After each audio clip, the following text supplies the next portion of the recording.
Assalamualaikum warahmatullahi wabarakatuh. Halo para saudara dan saudari sekalian. Jadi, kita di sini akan membahas tentang metode pembelajaran, yaitu metode true or false. Oke, materi yang pertama yaitu ada pengertian true or false.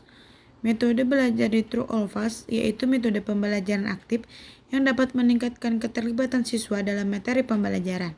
Dalam metode ini, mahasiswa bekerja dalam kelompok untuk berpartisipasi langsung dalam pembelajaran, yang mendorong kolaborasi dan pertukaran ide.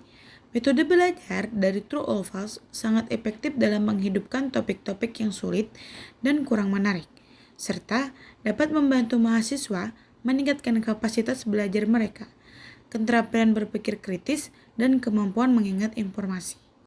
Adapun langkah-langkah yang harus dilakukan oleh guru untuk melakukan metode true or false.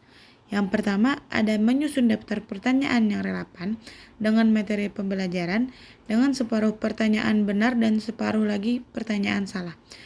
Maksudnya, dari materi yang telah dipelajari sebelumnya, kita dapat bertanya kepada mahasiswa apakah pertanyaan yang kita sampaikan ini benar atau tidak.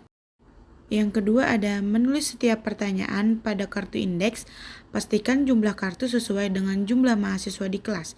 Jadi kita menulis di setiap kartu yang telah kita potong-potong dan pastikan kartu tersebut sesuai dengan jumlah mahasiswa yang ada di kelas. Dan yang ketiga yaitu membagikan satu kartu kepada setiap mahasiswa. Dan yang keempat ada memberikan penjelasan kepada mahasiswa bahwa tugas mereka adalah menentukan pertanyaan mana yang benar dan mana yang salah. Jadi setelah kita membagikan kartu kepada mahasiswa, kita akan menjelaskan kepada mereka apakah pertanyaan yang dipegang mereka itu benar apa salah. Yang kelima ada setelah pembelajaran selesai, dosen meminta setiap peserta untuk membaca kartu dan memberikan pendapat mereka apakah pertanyaan itu benar atau salah. Jadi setiap mahasiswa diwajibkan untuk memahami materi yang telah disampaikan oleh dosen, apakah pertanyaan yang dipegang mereka itu benar atau salah. Dan yang keenam, memberikan umpan balik atas setiap kartu dan mencatat hasil diskusi kelompok dalam penentuan kebenaran pertanyaan. Dan setelah pertanyaan itu benar apa salah, jadi setiap mahasiswa harus memberikan catatan atau hasil dari mereka untuk diajukan kepada dosen. Yang ketujuh ada dosen dan mahasiswa bersama-sama menyimpulkan hasil pembelajaran yang telah dilakukan. Selanjutnya ada kelebihan dan kekurangan true or false. Kelebihannya, yang pertama ada mahasiswa dapat belajar dengan cara yang menyenangkan.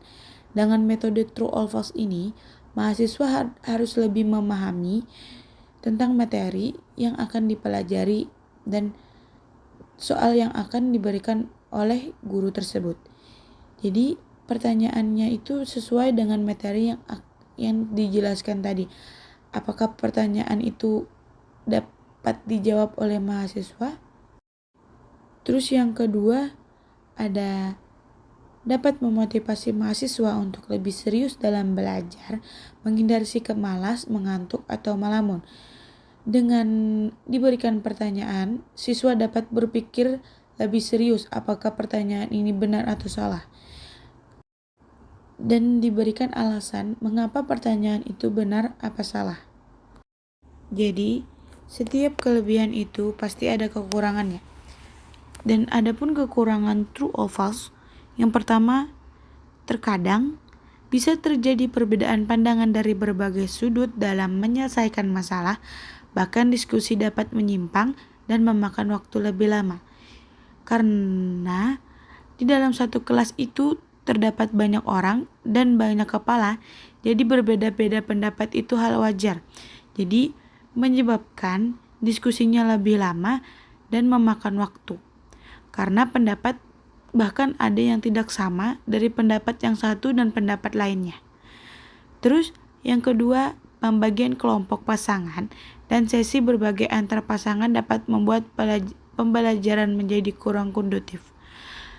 Jadi pembagian kelompok pasangan dapat memakan waktu lama dan berbagi antar pasangan dapat membuat pembelajaran menjadi kurang kondusif apabila di dalam satu kelompok itu tidak ada kerjasama di dalamnya dan tidak ada kesolidaritasan. Nah, sekian dari saya. Semoga kalian dapat memahami penjelasan yang saya jelaskan tadi. Wassalamualaikum warahmatullahi wabarakatuh.